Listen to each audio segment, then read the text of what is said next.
career in the entertainment industry has enabled me to work with a diverse range of talent. Through my years of experience, I've recognized two essential aspects. Industry professionals, whether famous stars or behind-the-scenes staff, have fascinating stories to tell. Secondly, audiences are eager to listen to these stories, which offer a glimpse into their lives and the evolution of their life stories. This podcast aims to share these narratives, providing information on how they evolved into their chosen career. We will delve into their journey to stardom, discuss their struggles and successes, and hear from people who helped them achieve their goals. Get ready for intriguing behind-the-scenes stories and insights into the fascinating world of entertainment. Hi, I'm Tony Mantor. Welcome to Almost Live Nashville. Steve Hackett joins us today, offering a unique opportunity to explore his tenure with the iconic band Genesis and the events that led him to become a member. Additionally, we delve into his solo career and current endeavors, providing a comprehensive understanding of his diverse experiences. It's a great pleasure to have him on our show, and we extend our gratitude for his time. Thanks for joining us today. Yeah, very good. Thank you. Yes. You've got such a body of work. Do you ever sit back and reflect on all the things that you've done and then just say to yourself, wow, I did all this? I've got a friend who makes films, and he said, achievements seem so little in retrospect. And I think it's a very good adage to keep yourself grounded and not to think, oh, well, I got to work with the great this, that, and the other, and I did this and I did that. I reckon that, with most musicians and performers, there's always room for improvement. So that's why we keep doing another one. I'm sure you know that yourself. Yeah, absolutely.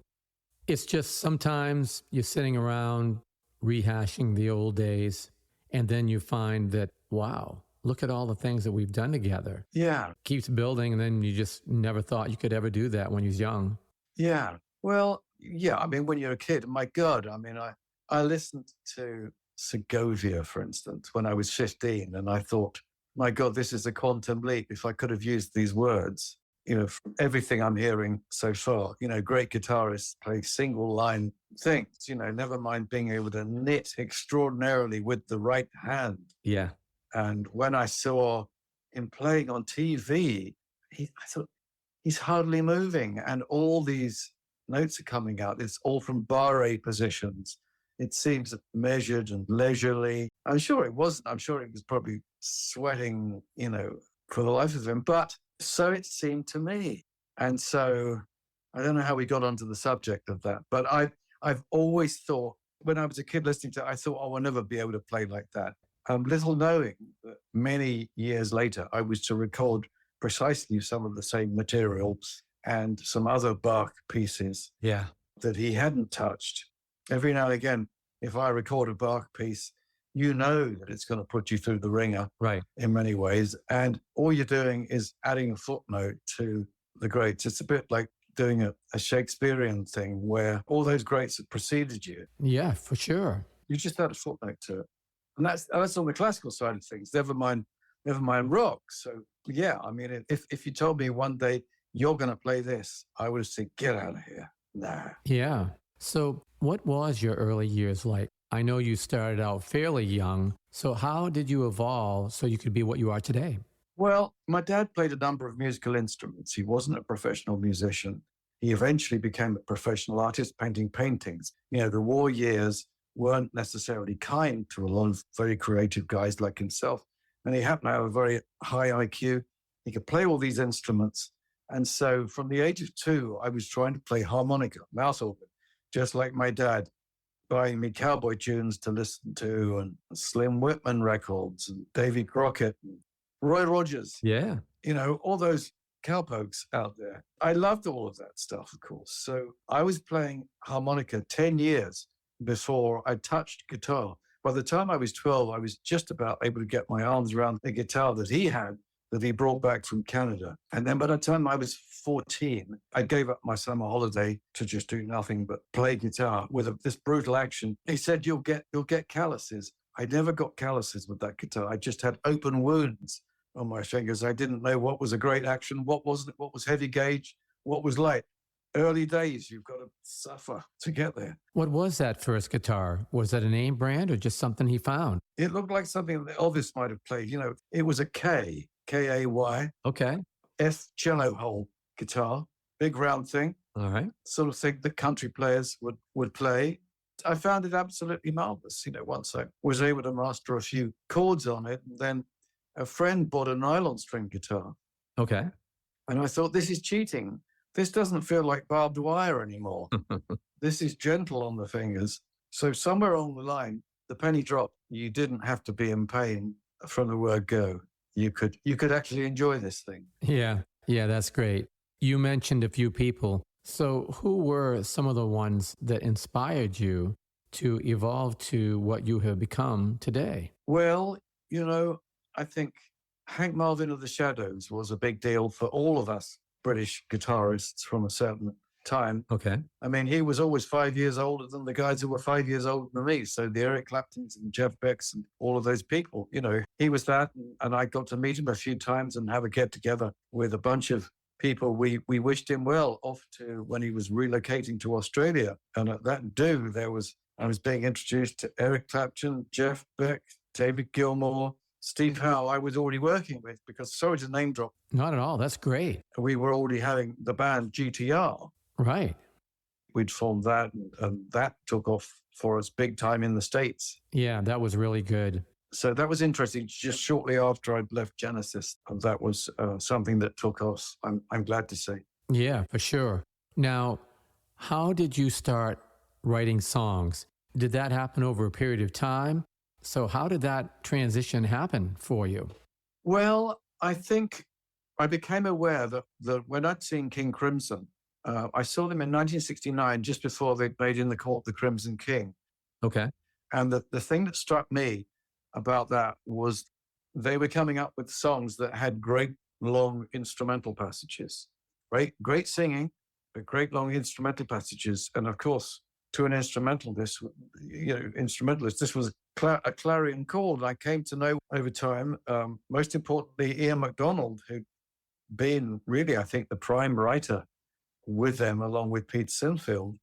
I wouldn't say that he mentored me, but he gave me one or two ideas, and he was very encouraging and seemed to like what I was doing. That's nice.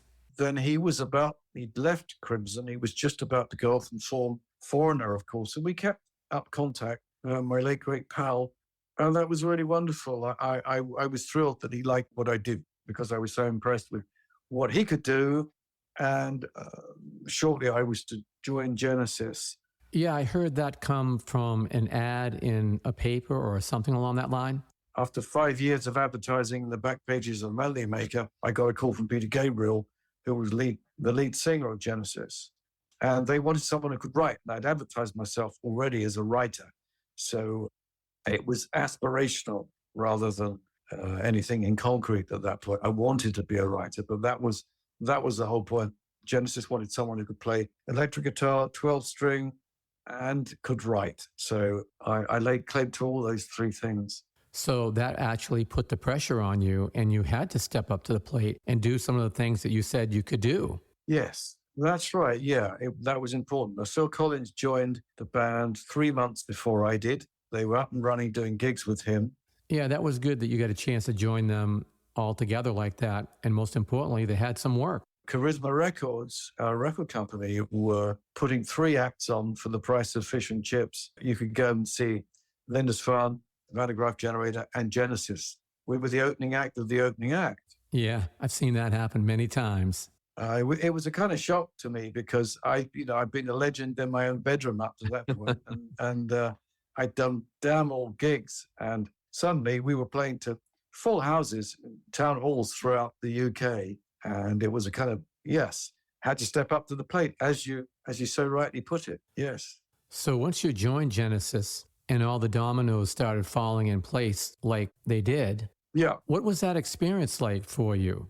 When we're young, we always anticipate and dream upon what we can do. Yes. And then we hope that we can get there. Yes. Then all of a sudden you are there. So what was that like for you? Yes. Thrilling and terrifying in so many ways. there's something about it, isn't there? You know, you want this thing, you want it, you want it, want it. Exactly. And then suddenly you're there, and there's going to be some times when nerves are going to get the better of you, and other times when you think, I could lay imposter syndrome to one side and say, yeah, no, I'm all right.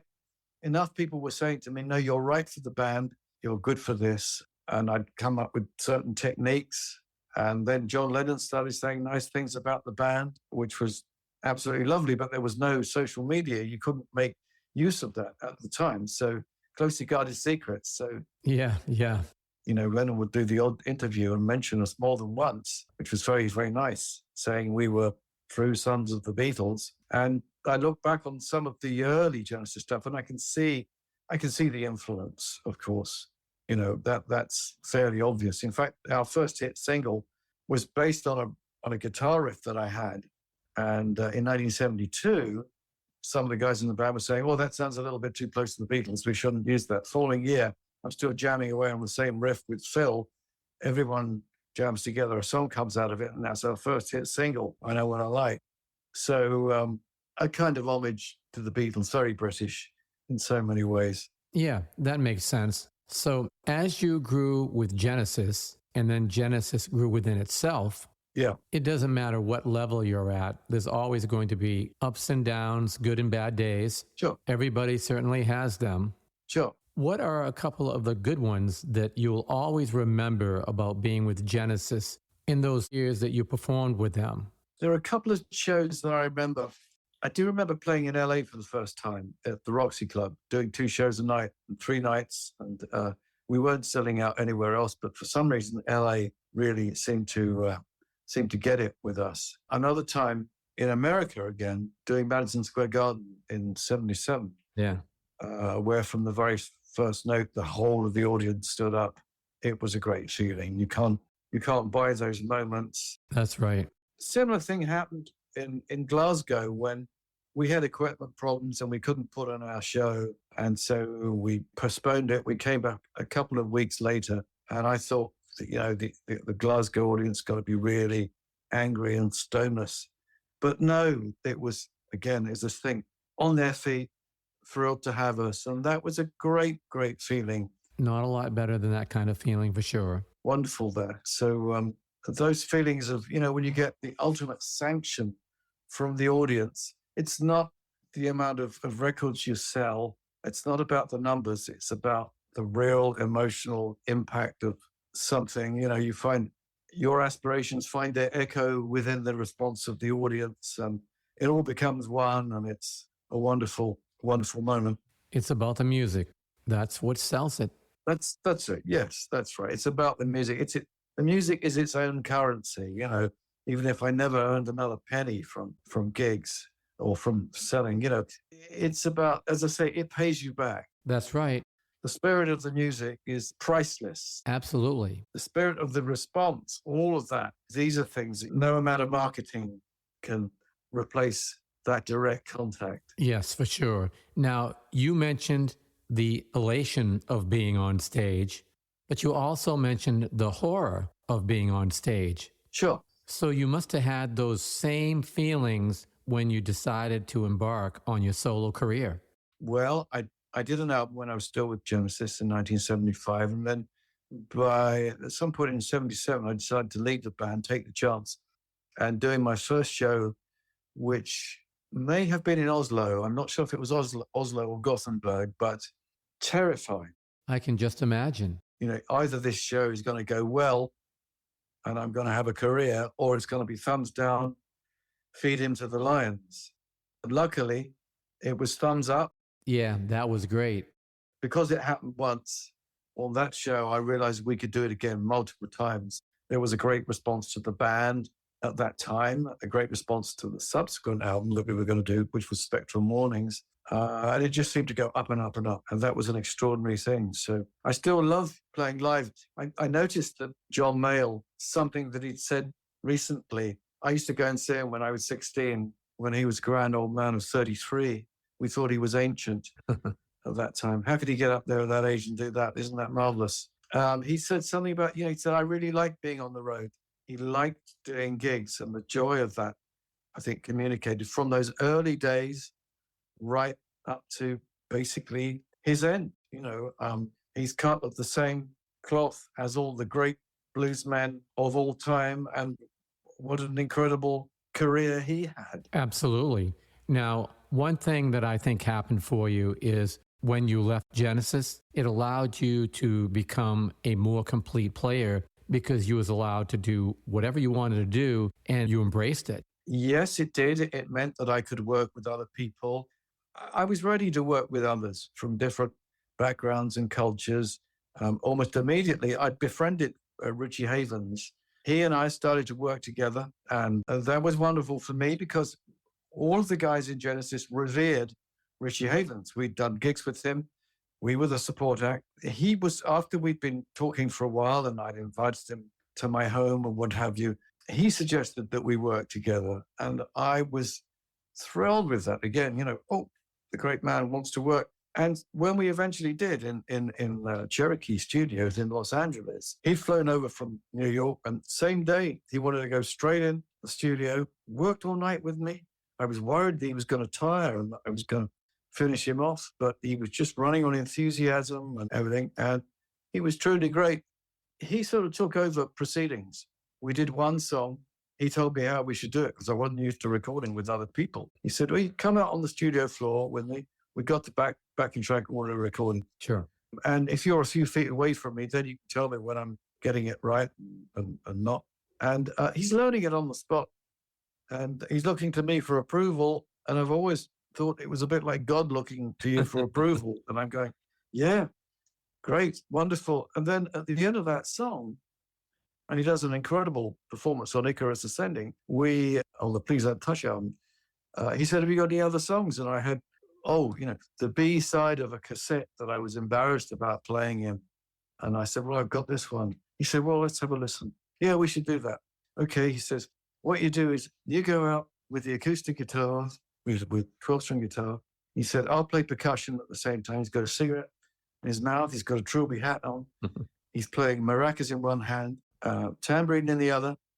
We just get into this groove, and it all went through. He relaxed me, went through, and he did vocals immediately afterwards. And it sounded like we'd been working on this stuff for years. It was just so good. I have to say, out of all the vocalists I've ever worked with, he had a power and a presence and a focus to die for. Because all that guy ever needed was an acoustic guitar and sit down and entertain 500,000 people, as we well know. Yeah, for sure. Now, you bring up acoustic. You've done acoustic, you've done electric. Yeah. So you've got those settings where it's just an acoustic, laid-back situation and atmosphere. Then you've got the electric, which you can do with a band, which gives you more power. So do you have a favorite? Well, I like doing both. When you're live with an acoustic guitar, there's nowhere to hide. Right. So you screw up, everyone knows. That's right. With an electric guitar, you got a whole band and one chord and one note can fill the auditorium, whatever it is. There is safety in numbers, but then there's also the aspect of the power of the ensemble. That can't be underestimated because we always think in terms of guitarists, lead guitarists, Yes. But part of the art of writing is to convey things that will work to the strengths of others that you're working towards. Collaboration. Yeah. And that was something that I think that struck me with King Crimson, the precision, but the power of the ensemble, all going in a schizoid band like manner. That was hugely impressive. A whole band soloing all at once, or so it seemed. No passengers, everyone a star.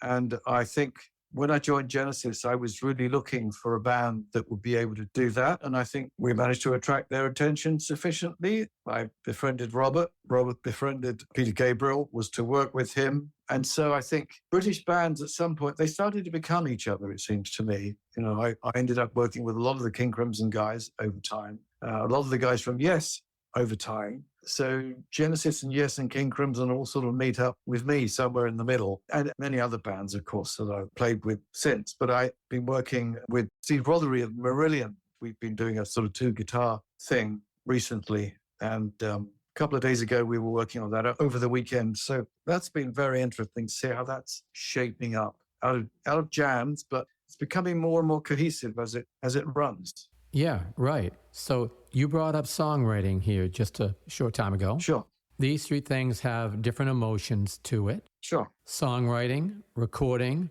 or performing. Which one is your favorite to do? Well, they're all great for different reasons. Yeah, sure. It's lovely to write something that you think is a really good song. It's even better when you get it recorded and you hear it back and you think, oh wow. Now, if you can take that to the masses, Yeah, if you can perform that thing as well, right, that's something else. Again, there's a responsibility that goes with it, of course. right. The responsibility for being everyone else's night out. that thing. So there's always the price to pay. So there's that. So, oh, I don't want to fall off the horse and hit a bum note, but it's inevitable that every now and again there's going to be a brown note or two. It's inevitable. It just happens. But I mean, after a gig, I'm always the first to admit when I've screwed up something. Yeah, unfortunately, we've all been there. They'll be in there, that feeling. I think that Peter Green was the same. So a whole gig would be ruined for him because he played one bum note. But what about the notes he got right? That thing. Yeah, so, we can be very unforgiving of each other, can't we? Of ourselves. Yeah, exactly. Now, with everything that you've done, you had another accolade, and that was induction into the Rock and Roll Hall of Fame. So that must have been a pretty exciting night. When the evening started off, it seemed very stiff and starchy, and no one was quite sure of anyone else and what have you. But as the night wore on, and people were being honored, and people were getting up and doing marvelous performances and what have you, and writers were being celebrated, some of whom had shuffled off this mortal coil, I realized what a great institution it was that doesn't just celebrate fashion and your latest hit, but the people that brought you your childhood, the people that wrote these great tunes when you weren't aware of what was pop music, certainly not as a pejorative. You just thought, oh, yes, the great songs that Roy Orbison brought us, the great songs that so many brought us. So on the night we were being inducted as Genesis, ABBA were also being inducted, and there were some great speeches from people. Yeah. It became a very emotional evening. Genesis didn't perform, but I know that Phil was out of his chair clapping along, and he just wanted to be so much part of it. I could see it. And he started dancing, and it was a very, very emotional affair. And I was able to connect with some people who I thought were just brilliant. And so it became a celebration. Yeah. I think it's a great American institution. It's a great international institution. I don't think we've got anything quite like that in Britain, where we seem to be obsessed with the latest, whatever it might be, rather than the best, whether they're with us still or not. And so I thought it was great that the Paul Butterfield Blues Band was celebrated posthumously. Paul Butterfield, great harmonica mentor of mine. Mike Bloomfield, who'd worked with Dylan as well as the Butterfield Band, great player, wonderful. I'd seen them live in the mid-'60s. Wonderful to see that they were inducted. And yes, the British band, were to be. Unfortunately, post Chris Squire, he wanted to come along to the night we were there, and I couldn't get him a ticket. It was impossible. And he got to go to the Hall of Fame in one way or another, but unfortunately not in his lifetime. Yeah. So you're on tour now, right? That's right. I'm going to be on tour with the Jarby guys in Hungary. I've just done some European stuff. I'm doing some more European later in the year. I'm going to be doing a British shows. That's coming up soon, November, October. Yes. So, and then I'm back to Italy and Spain and then Portugal. So it's a busy life. I'm all over the show. You coming to the States at all? Yeah, I have been to the States earlier in the year. We'll be going back. I'm trying to remember whether it's in the spring or the fall. I'm not sure, but we're coming back. We are coming back to the States. Yeah. I've seen some potential dates. I think we're doing about 6 or 7 weeks, I believe. Yeah, that's great. Yeah. So when you're not touring, yes, and you've got some downtime, what do you do just to chill and just lay back and think of nothing? You know what? That there hasn't been time to have downtime.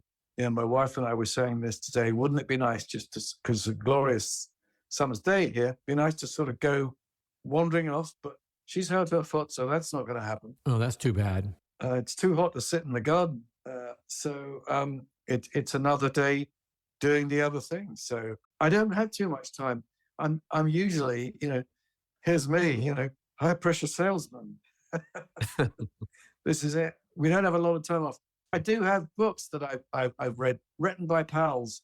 I've got one or two friends who are great, great writers, and I did a foreword for one of them, a book by Mike Barnes called A New Day Yesterday. It's about progressive rock. Very, very good book, very well written, very analytical, very funny as well. Really, really good. Have you done your bio yet? Yeah, I have. I've done that. That's been out there. Yes, it has indeed. Yes. Okay, that's great. So let's lighten it up a little bit here. What's your favorite movie? Favorite movie? Oh, I absolutely love. There's a British black and white comedy from about 1950 called Year of My Birth. It's called Kind Hearts and Coronets. Okay. It's one of the Ealing comedies. Oh. Very good. It's like an Oscar Wilde play. Okay. It's very, very good. All right. Favorite song? Favorite song? Oh, I have to say, probably MacArthur Park. I really love that, Yeah, great song. Jimmy Webb. Yeah. Yes. Yeah, great guy. Great writer. Oh, yeah. He's very, very good. Okay. Favorite band? Favorite band? Oh, probably it's Beatles. Why mince words? Beatles? Can't really beat them, Absolutely. So I have to say, I really appreciate you coming on. Thank you. It's been really good, great conversation, and just great talking to you. You too. Absolutely. I appreciate it. Time flies. Okay. All the best. Thank you. Yes, it's been great. Thanks again.